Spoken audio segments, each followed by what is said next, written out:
A partir de hoy, el gobierno federal reforzará las fronteras y apoyará a los migrantes que tramiten asilo en Estados Unidos, esto como parte del acuerdo para evitar la imposición de aranceles a las mercancías fabricadas aquí en nuestro país. Así lo dio a conocer el presidente Andrés Manuel López Obrador en el acto de unidad al que convocó en la ciudad de Tijuana el sábado. Gloria López nos tiene los detalles de todo lo que ahí se dijo. Escuche usted.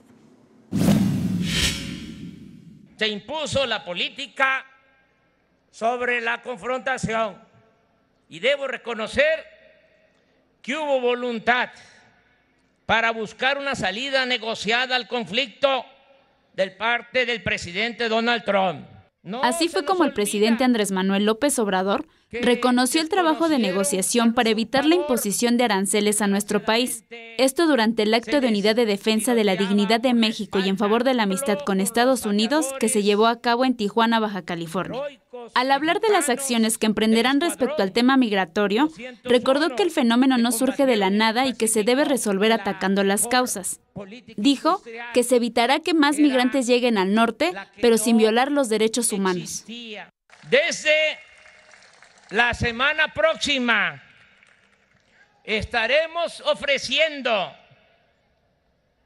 ayuda humanitaria, oportunidades de empleo, educación, salud y bienestar a quienes esperen en México su solicitud de asilo para ingresar legalmente a los Estados Unidos.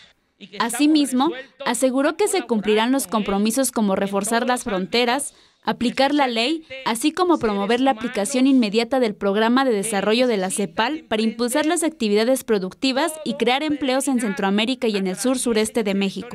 Por su parte, el secretario de Relaciones Exteriores, Marcelo Ebrard, aseguró que México no consiguió todo lo que querían las negociaciones con Estados Unidos. Sin embargo, se lograron cosas importantes. No hay tarifas, presidente, y salimos con la dignidad intacta. Por otro lado, el presidente de la mesa directiva de la Cámara de Diputados, Porfirio Muñoz Ledo, aplaudió que se lograra el acuerdo, sin embargo expresó su inconformidad ya que aseguró que Estados Unidos pide un oscuro favor, que es el cierre de la frontera sur. Gloria López, 21 Noticias.